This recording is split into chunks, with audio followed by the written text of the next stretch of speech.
बिस्मिल्लाहिर्रहमानिर्रहीम। अस्सलाम वालेकुम। This is Asad. Khyber Pakhtunkhwa public service commission या गेट सब्जेक्ट मैथमेटिक्स के लिए अगर आप लोगों ने तैयारी करनी है तो आज मैं आपके साथ लेक्चर नंबर 2 में भी कुछ मैथमेटिक्स के ऑब्जेक्टिव शेयर करूंगा। तो यहाँ पे पहला ऑब्जेक्टिव है तो graph of the parametric equation y is equal to T square and x is equal to T.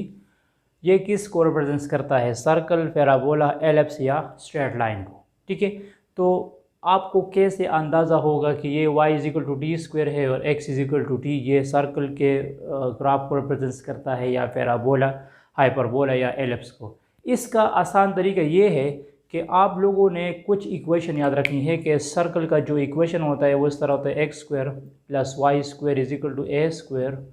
Parabola है y is equal to x square, या आप लोग लिख सकते हैं y is equal to 4ax square. ठीक है, एलिप्स है हमारे पास x square by a square plus y square by b square is equal to 1, और स्ट्रेट लाइन है y is equal to m x plus c. ये मैंने इसके बेसिक्स इक्वेशन लिखे हैं। तो यहाँ पे जो y हमें टी स्क्वायर गिवन है और x is equal to T given है, इसको आप लोग अगर इस इक्वेशन में पुट करोगे तो left hand side right hand side की इक्वल नहीं आएगा। और अगर मैं इस इक्वेशन में पुट करूँगा, मतलब हमें गिवन है y is equal to x square, तो y की वैल्यू क्या है? टी स्क्वायर है ना, और एक y की वैल्यू टी स्क्वायर है और x की वैल्यू टी है, तो ये भी टी स्क्वायर हो जाएगा। So t square is equal to T square. तो ये जो ग्राफ है ये पैराबोला को रिप्रेजेंट्स करेगा।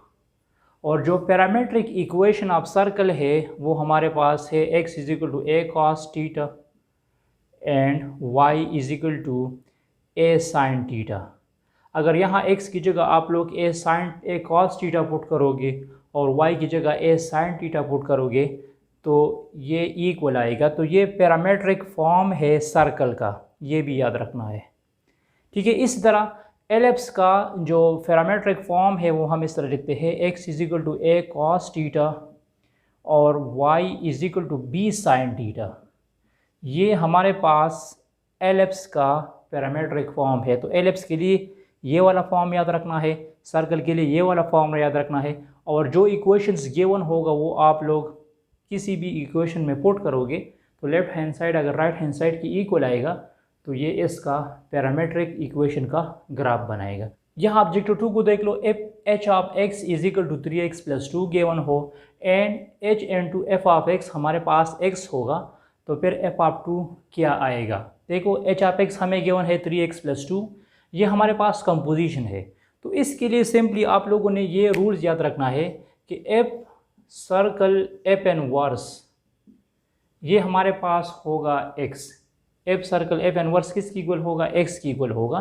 तो यहाँ पे देखो ये h और ये f ऑफ x ये एक दूसरे का n वर्सेस है, क्योंकि इससे क्या आ चुका है? x आ चुका है। तो इसका मतलब ये है कि मैं सबसे पहले अगर मुझे फाइंड करना है f ऑफ 2, मुझे क्या फाइंड करना है? f of 2। तो f ऑफ 2 असल में n वर्स है। क्या है? n वर्स है। तो मैं क्या करूँगा? मैं इस h ऑफ x का n वर्स फाइंड करूँगा 3x प्लस 2, इसको मैं y सपोज करता हूँ 3x प्लस 2। तो x क्या आएगा? x हमारे पास आएगा y माइनस 2 डिवाइड बाई 3। मैं आपको कह चुका हूँ कि इसको आप लोग रेंज कहते हैं। तो यहाँ f ऑफ 2 मुझे फाइंड करना है, तो मैं यहाँ f इनवर्स 2 फाइंड करूँगा, तो मैं h की जगह y की जगह मैं 2 पुट करूँगा, तो ये आ जाएगा 2 माइनस 2 डिवाइड बाई 3, तो 0 बाई 3, तो इससे आ जाएगा x is equal to 0। Objective number 3 को देख लो। log 2 into log 3 log 2x is equal to 1। अगर ये 1 की इक्वल होगा तो फिर x की वैल्यू क्या आएगी? मैं x की जगह क्या पुट कर सकता हूँ? 4 पावर 3 पुट करूँगा, 3 पावर 2 पुट करूँगा कि क्या पुट करूँगा? तो यहाँ पे मैं अगर सपोज़ करूँ कि मैं सपोज़ या ये वाली वैल्यूज पुट करूँगा 2 पावर 9। क्यों?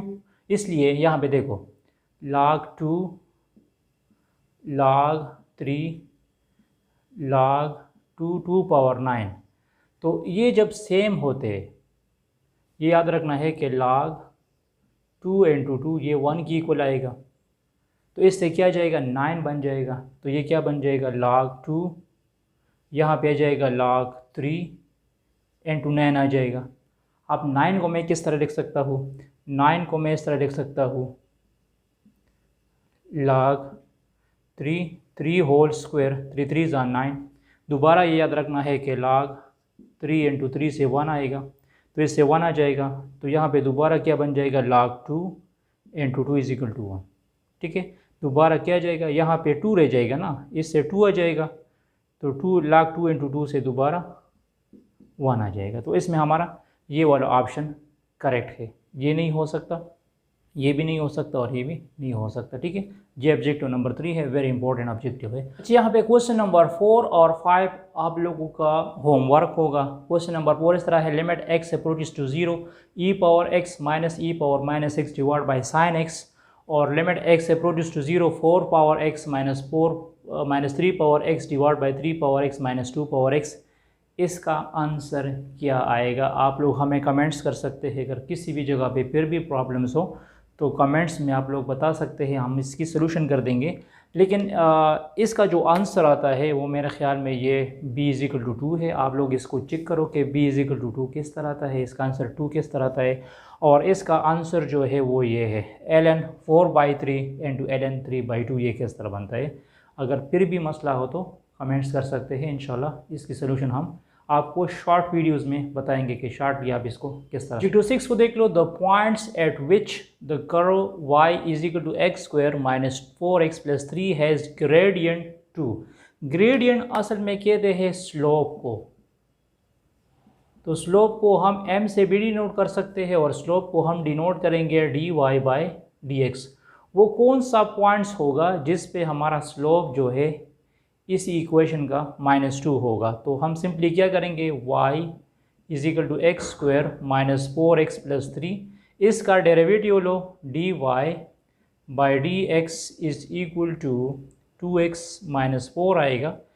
dy/dx को हम m कह सकते हैं और m की वैल्यू हमें गिवन है -2 is equal to 4x minus 2 आ जाएगा, माइनस 4 आ जाएगा, सॉरी।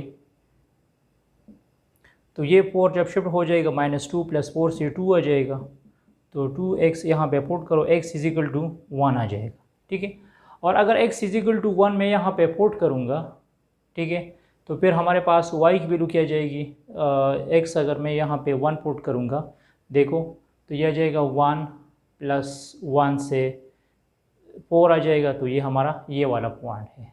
मतलब आप लोगों ने जब x की वैल्यूज़ निकाल दी वो 1 है, तो इसको ओरिजिनल इक्वेशन में पुट करो, x square minus 4x plus 3, तो ये बन जाएगा 1 माइनस 4 प्लस 3 से 0 आ जाएगा। तो इसी पॉइंट्स पे हमारा जो ग्रेडियंट बनेगा, जो स्लोप बनेगा वो -2 होगा। तो हमें ये पॉइंट्स फाइंड करना था। अब ऑब्जेक्टिव नंबर 7 को देख लो। ऑब्जेक्टिव नंबर 7 को देख लो, if y is equal to 2/x then y plus 1/2 d square y/dx square क्या आएगा। तो हम 2 दफ़ा इसका डेरिवेटिव्स लेंगे, y is equal to 2/x, तो इसका फर्स्ट डेरिवेटिव आएगा dy/dx, वो बन जाएगा -2 डिवाइड बाई एक्स स्क्वायर, और इसका सेकंड डेरिवेटिव आएगा -4/x cube plus 4/x cube आएगा, क्योंकि ये x जब ऊपर चला जाएगा तो इसका पावर -1 हो जाएगा। तो पावर रूल के मुताबिक आप इसकी सोल्यूशन कर सकते हैं। तो ये dy/dx -2/x स्क्वायर हो जाएगा और d square y/dx square 4/x cube हो जाएगा। तो ये इसको यहाँ पे पुट करो, देखो y की ओरिजिनल वैल्यू क्या है, y की ओरिजिनल वैल्यू है 2/x प्लस 1/2 और d स्क्वायर y की वैल्यू है 4/x क्यूब। ठीक है, तो ये दोनों कैंसिल हो जाएंगे, 2 divide by x plus 2/x cube, तो इसका एलसीएम लो, इसका एलसीएम x क्यूब आ जाएगा, यहाँ पे 2x स्क्वायर प्लस 2 आ जाएगा। तो इसे आप 2 कामन लो तो x square plus 1 divide by x cube. तो इसमें हमारे ख्याल में ये वाला ऑप्शन करेक्ट है। अच्छा, ऑब्जेक्टिव नंबर 9 को derivative of ln e power x cube with respect to x क्या आएगा। तो ये याद रखना है कि ln e 1 की इक्वल होता है, तो यहाँ पे सिंपल x पावर 3 रह जाएगा, तो x पावर 3 का डेरिवेटिव क्या है, 3x स्क्वायर है। इसमें ऑप्शन ए करेक्ट है। ऑब्जेक्टिव नंबर 10 में है, if x is equal to a cos 4 theta and b is equal to y is equal to b sin 4 theta, then इसमें कौन सा ऑप्शन करेक्ट होगा। तो यहाँ पे देखो, इस पे हम चेन रूल यूज़ करेंगे। यहाँ पे देखो dx बाय डी थीटा बन जाएगा हमारे पास a 4a cos cube theta and dy by D x किस तरह लिख देंगे चेन रूल के मुताबिक, तो ये अपर आएगा, ये बिलो आएगा, -4a cos cube theta into sine theta. ठीक है, तो यहाँ पे देखो यहाँ पे एक साइन इसके साथ कैंसिल हो जाएगा और एक काज इसके साथ कैंसिल हो जाएगा, 4 के साथ कैंसिल हो जाएगा, तो ये बन जाएगा a tangent square theta.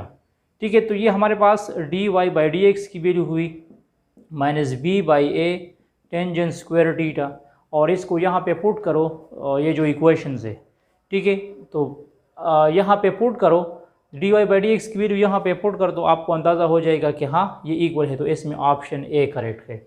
dy by D x की वैल्यू यहाँ पे पुट करो तो लेफ्ट साइड इक्वल होगा राइट हैंड साइड का, तो इसमें ये पहला ऑप्शन ए करेक्ट है। अच्छा, thanks for watching this video. ये 10 ऑब्जेक्टिव थे, इसके अलावा और भी हम इंशाल्लाह ऑब्जेक्टिव सॉल्व करेंगे। ये हमने एक सीरीज़ शुरू किया है और उम्मीद है आप लोगों को इसका बहुत ज़्यादा फ़ायदा होगा। Thanks for watching this video. Stay tuned.